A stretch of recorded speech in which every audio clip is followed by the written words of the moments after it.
बाबो रियाज़ुस सालिहीन जो सबक़ पढ़ूं पिया। बाबो इस्तिहबाब इआदत सलाम इला मन तकर्रर लिक़ाउहु अला क़ुर्बिन बिअन दख़ल सुम्मा ख़रज सुम्मा दख़ल फ़िल हाल औ हाल बैनहुमा शजरतुन व नहवुहा। ये बाब बार बार सलाम जे चवण जे मुस्तहब हुजण जे बारे में। जीअं को शख़्स मिली करे अंदरि वियो या ॿाहिरि आयो,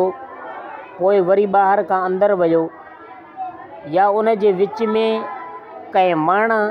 या कंहिं ॿिए क़िस्म जी का शइ फ़ासिलो आयो, वरी बाद में मिलिया, त पोइ वरी ॿीहर सलाम करण जे मुस्तहब हुजण जे बारे में आहे। हज़रत अबू हुरैरा रज़ियल्लाहु ताला अन्हु जन का रिवायत आहे, उहा फरमाइनि था कि फ़ी हदीसिल मुसीअ सलातहु कि हिकु शख़्स अची करे नमाज़ खे सुठे तरीक़े सां अदा न कयो, कोताहीअ सां कयो, जल्दी जल्दी में नमाज़ पढ़ियईं, त अनहु जा उहो आयो अल्लाह जे हबीब सल्लल्लाहु अलैहि उहो आयो नमाज़ पढ़ियो, सुम्मा जा इलन नबी, पोइ नबी मुकरम सल्लल्लाहु अलैहि वसल्लम जी ख़िदमत में हाज़िर थियो, वसल्लम ऐं सलाम कयईं, फ़सल्लम अलैहि, अल्लाह जे हबीब सल्लल्लाहु अलैहि वसल्लम उन जे सलाम जो जवाबु ॾिनो, फ़रद अलैहि सलाम, सलाम जो जवाबु ॾिनो,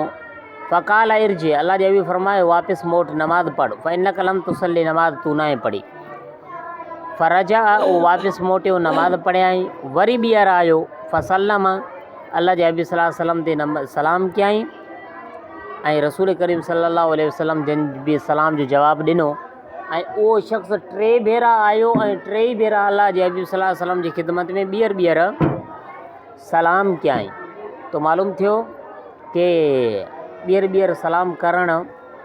बार बार सलाम करणु इहो मुस्तहब। हज़रत अबू हुरैरा रज़ियल्लाहु ताला अन्हु जन खां ई रिवायत आहे, उहे फरमाइनि था कि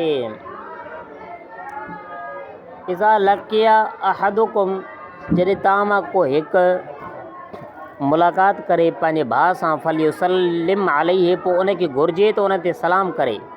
फ़इन हालत, पोइ जेकॾहिं हाइल थी वञे, यानी अची वञे उन ॿिन्ही जे विच में वण या का भित या को वॾो पत्थर, पोइ वरी उन सां मुलाक़ात करे त वरी जेका सो सलाम करे। आयो सम्झ में? यानी मिसाल तौरु के विच में कुझु अची वियो, ॿीहर आयो, मिलियो, वरी ॿीहर सलाम करे। तो सहाबा किराम रसूल करीम सल्लल्लाहु अलैहि वसल्लम जा सहाबा किराम हलंदा, ऐं विच में को वण या वग़ैरह कुझु हाइल थींदो हो, कोई कहिड़े तरफ़, कोई सॼे तरफ़ वण जे त कोई खॿे तरफ़, तो मिलंदा त हिक ॿिए खे सलाम कंदा। इन मां मालूम थियो त मामूली वक़फ़ो करण खां बाद बि कोई ॿिए सां मिले थो त सलाम करणु मुस्तहब आहे। बाबो इस्तिहबाब सलाम इज़ा दख़ल बैतहु, पंहिंजे घर में जॾहिं दाख़िल थिए तो सलाम जे मुस्तहब हुजण जो बाब। अल्लाह सुब्हानहु व तआला क़ुरान मजीद फ़ुरक़ान हमीद में इरशाद फरमायो, फ़इज़ा दख़लतुम बुयूतन फ़सल्लिमू अला अनफुसिकुम तहियतम मिन इंदिल्लाहि मुबारकतन तय्यबा, कि जॾहिं तव्हां पंहिंजे घरनि में दाख़िल थियो तो पंहिंजे घर वारनि खे सलाम कयो, ये अल्लाह जे तरफ़ां मुबारक ऐं पाकीज़ा तोहफ़ो आहे। तो घर में अचण खां बाद सलाम करण सां, यानी घर में दाख़िल थियण सां जॾहिं सलाम कजे तो घर में बरकत थींदी आहे। जीअं हिन हदीस मां मालूम थी रहियो आहे, हज़रत अनस रज़ियल्लाहु ताला अन्हु जन का रिवायत आहे, वो फरमाइनि था कि मूंखे अल्लाह जे रसूल सल्लल्लाहु अलैहि वसल्लम फरमायो, या बुनैया, आहे पुटरा, इज़ा दख़लत अला अहलिक, जॾहिं तूं पंहिंजे घर ते दाख़िल थिए, फ़सल्लिम, पोइ तूं सलाम कर, यकुन बरकतन अलैक व अला अहले बैतिक, कि तुंहिंजो सलाम करणु, घर में दाख़िल थियण वक़्तु सलाम करणु तुंहिंजे लाइ बि बरकत ऐं तुंहिंजे घर वारनि ते बि बरकत।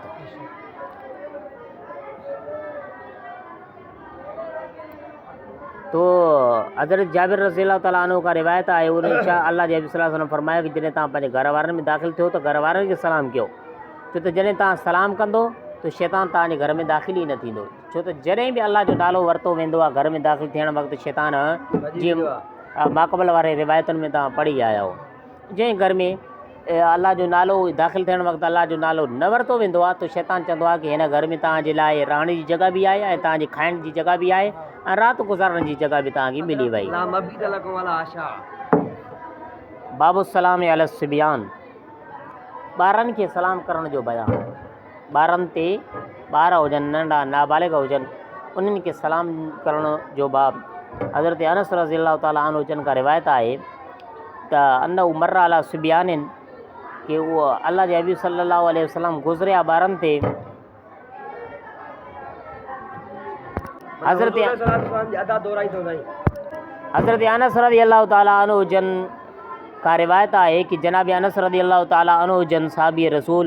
ॿारनि ते गुज़रंदा हुआ त फसलम अलैहिम, पोइ ॿारनि ते सलाम कंदा हुआ। ऐं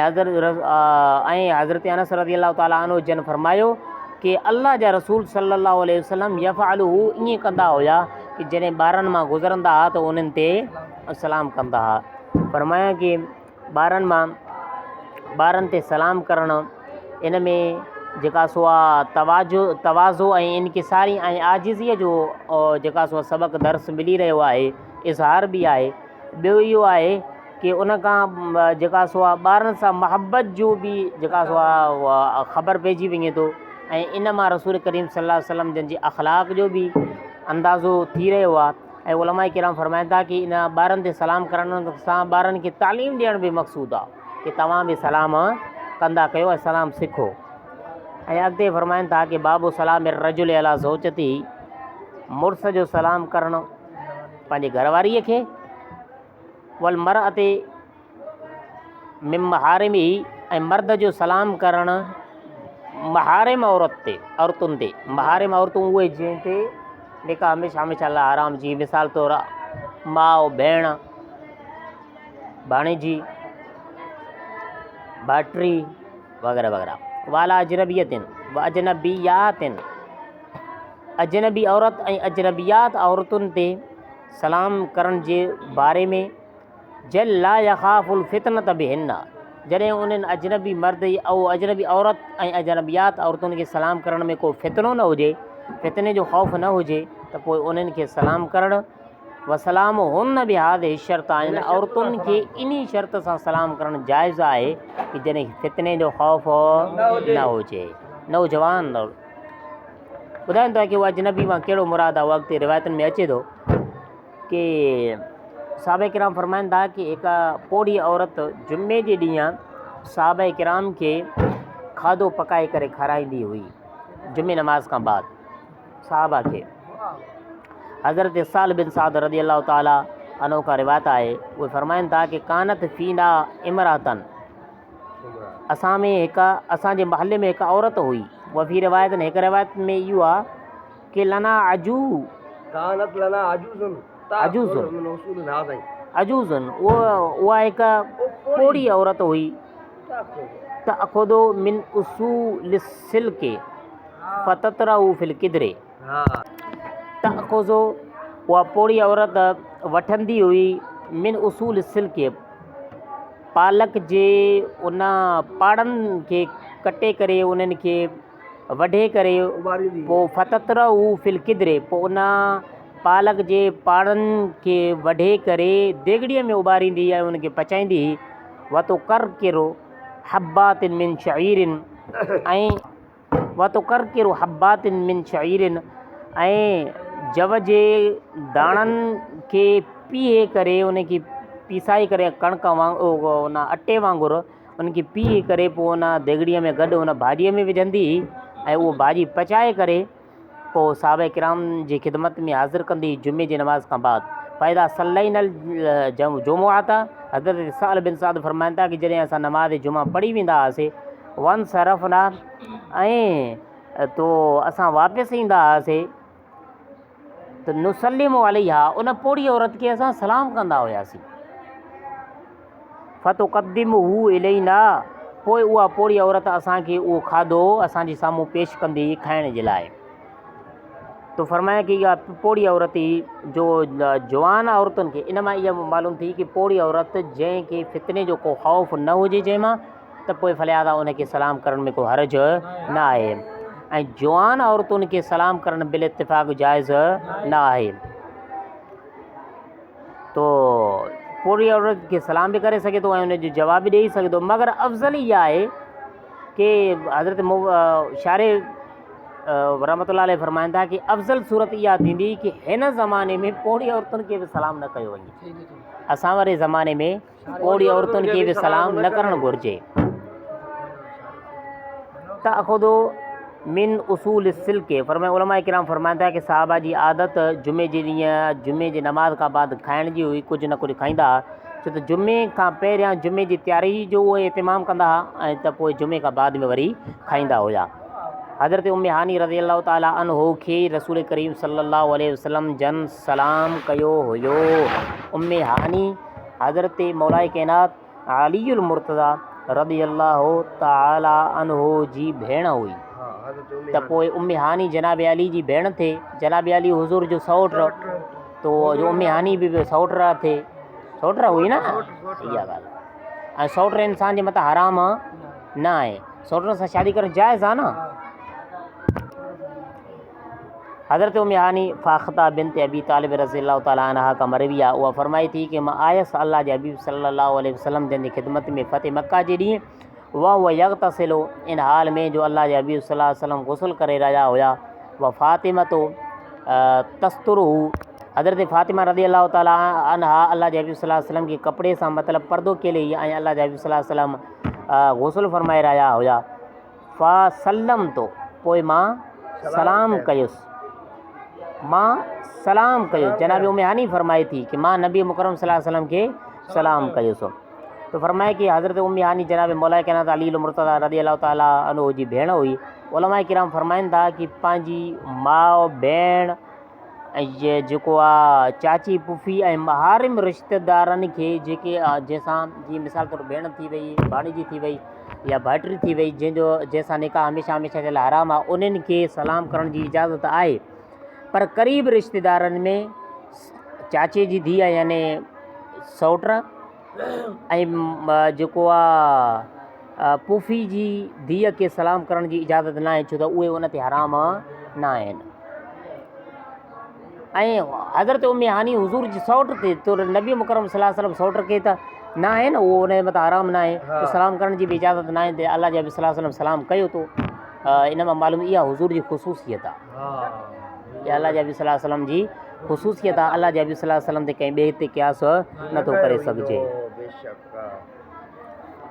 फरमाइनि था कि रसूल करीम सल्लल्लाहु अलैहि वसल्लम जन औरतुनि जी जमात खे सलाम कयो। इन हदीस मुबारक में हज़रत अस्मा बिन्त यज़ीद रज़ी अल्लाह ताला अन्हा का रिवायत आहे, उहा फरमाई थी कि मर्रा अलैना, गुज़रिया असां वटां अल नबी मुकरम सल्लल्लाहु अलैहि वसल्लम फ़ी निस्बतिन, औरतुनि जी जमात मां फसल्लम अलैना, पोइ असांखे सलाम कयूं। ऐं तिरमिज़ी जा इहे लफ़्ज़ आहिनि कि जेके इहो पहिरों बि हदीस गुज़री चुको आहे कि अल्लाह जे हबीब सल्लल्लाहु अलैहि वसल्लम हिकु ॾींहुं मस्जिद में गुज़रिया ऐं औरतुनि जी हिकु जमात वेठल हुई, तो अल्लाह जे हबीब सल्लल्लाहु अलैहि वसल्लम हथ सां सलाम जो इशारो कयो।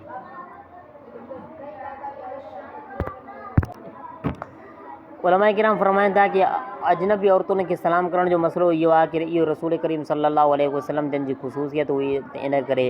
कि जेको आहे जीअं आम माण्हुनि खे सलाम करण में ॿियनि माण्हुनि खे जेको फितनो ऐं शर जो ॿियनि आम इंसान खे ख़तरो हूंदो आहे, अल्लाह जे हबीब सल्लल्लाहु अलैहि वसल्लम खे उहो ख़तरो न हुयो, छो त पाण मासूम नबी आहिनि, बल्कि मासूमीन जा बि सरदार आहिनि।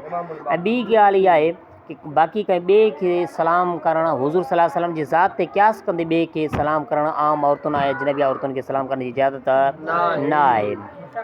ऐं जेकॾहिं फितनो ऐं शर में मुब्तला थियण जो ख़ौफ़ न बि हुजे, उहो बि जाइज़ न आहे। हुजे मां वॾो पीर आहियां या मां वॾो को आलिम आहियां ऐं मां जेका सो आहे एॾो वॾो शरीफ़ आहियां, नौजवान औरतुनि खे सलाम करे तो फलिहाज़ा फितने ऐं शर जो ख़ौफ़ न हुजे तो बि उन जे लाइ जाइज़ न आहे। बाक़ी पोड़ी औरत खे सलाम करण जी गुंजाइश आहे, पर अॻोड़े असां तव्हांखे ॿुधायूं हिन ज़माने में पोड़ी औरतुनि खे बि सलाम करणु अफ़ज़ल इहो आहे त उन्हनि खे सलाम न कजे। ओ भाऊ